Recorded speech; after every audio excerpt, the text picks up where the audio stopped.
सड़क की नल के पास औरत सारे बहस कर रहे होते हैं। हवा में मटके उड़ रहे हैं। तुझसे पहले तो मैं आई। आहा, तुझसे पहले मैं आई। अरे रुको तुम, चूल्हे पे दाल पक रहा है, एक मटका पानी तो लेने दो। अरे तुम रुको, वहाँ झूले में मेरा बेटा रो रहा है। अरे निकलो, तुम्हारी कहानियाँ। चूल्हे पे दाल पक रहा है तो मैं क्या करूँ, और झूले में बच्चा रो रहा है तो मैं क्या करूँ।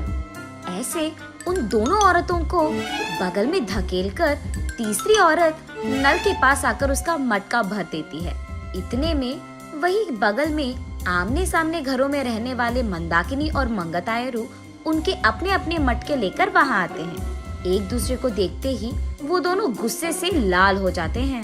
मंगतायरू और मंदाकिनी दोनों सास बहू हैं और दोनों एक ही घर में रहते थे। मंदाकिनी मंगतायरू से बहुत लड़कर उसके पति को मनाकर अपनी सास के घर से बाहर आ जाती है। दोनों का अतीत उनके सामने आता है।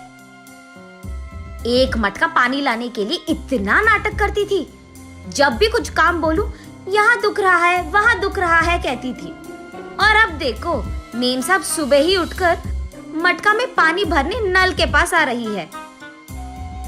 सुबह उठते ही सारे पकवान को भैंस की तरह खाती रहती है, चीजों को यहाँ से वहाँ तक नहीं लगाती है। लेकिन अब देखो, भैंस चल के आ रही है मटके पानी के लिए। ऐसे एक दूसरे को कोसते हुए वो दोनों नल के पास आते हैं। सबसे पहले मंगतायरू पानी के लिए उसकी मटका नल के नीचे लगाती है। लो, आ गई भैंस। आते ही अपना मटका लगा दिया इसने नल के नीचे, जैसे इसका बाप का जागिर हो। ऐसे उसका मजाक उड़ाकर मंगतायरू की मटके को एक जोर का झटका देती है। बस मटका ऊपर उड़कर नीचे गिरता है। बाप रे, कितनी घमंडी है ये। मेरे ही बेटे के पैसे खाते हुए मुझे भैंस कह रही है, और ऊपर से मेरे ही लटके को लात मारा तुमने। ऐसे कहते हुए मंदाकिनी की मटके को भी जोर का झटका देती है मंगतायरू। मैं तुम्हारे बेटे के पैसे नहीं खा रही हूँ, तुम ही मेरे पति के पैसे खा रहे हो। मेरे सारे बनाए हुए पकवान को सुबह से रात तक खाती रहती है तो भैंस की तरह ही दिखेगी ना।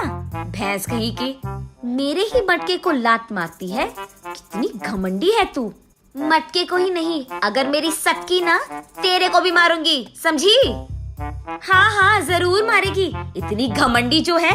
मेरे बेटे को मुझसे दूर कर दिया तूने, मेरे घर से उसको निकाल दिया तूने, और अब मेरे ही घर के सामने रह रही है। सिर्फ तेरे बेटे को ही नहीं, तुझे भी तेरे घर से निकाल दूंगी, समझी? मुझसे पंगा लेगी ना, ऐसे ही होगा। तू तो जरूर करेगी, घमंडी औरत, बंदर मुंह वाली कहीं की। तुझे देखकर ऐसा लगता है कि भैंस को कपड़े पहनाए हैं, और तू मुझे बंदर कह रही है। भैंस कहीं की मुझे भैंस कह रही है, मुझे बंदर कह रही है।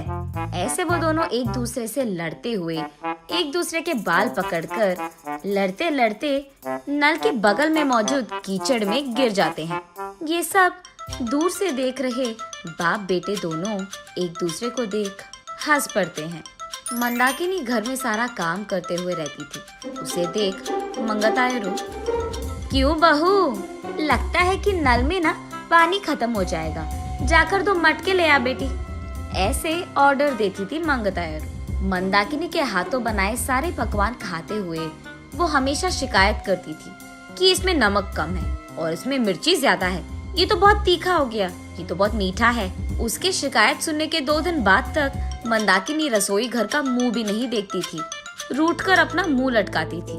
तब चुपचाप मंगतायरू को ही सारे काम करना पड़ जाता था।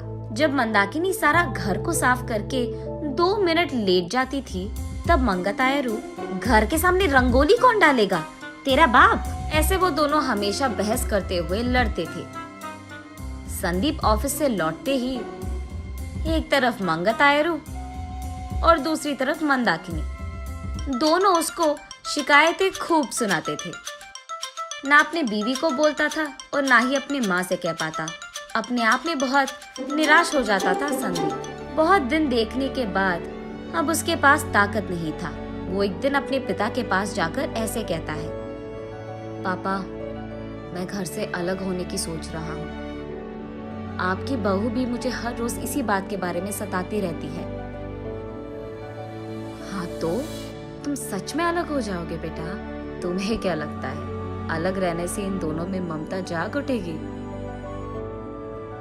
ममता और प्यार भले ही बाहर ना आए, लेकिन इन दोनों को इतना तो समझ आएगा कि एक दूसरे के बिना अपने अपने घरों में अकेले रहते हुए, सारे काम अकेले करते हुए कितना मुश्किल है। अब दोनों को समझ में आना है ना पापा कि अलग रहना कितना मुश्किल है। ऐसे कहता है। हाँ ठीक है, तुम्हारी मर्जी, लेकिन अभी के अभी कहाँ जाओगे बेटा? मैं कहाँ जाऊंगा, हमारे घर के एकदम सामने जो घर है उसमें किराए पे रहूंगा। ऐसे बाप बेटे दोनों ऐसी योजना बनाते हैं जिनसे सास बहू अनजान है।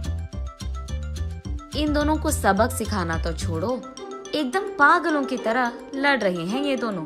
ऐसे कीचड़ में गिरे सास बहू को देख उनके चारों ओर मौजूद सारे गांव वाले जोर जोर से हंसते रहते हैं। अब इन दोनों इसके बाद क्या करेंगे ये हम अगली वीडियो में जानेंगे।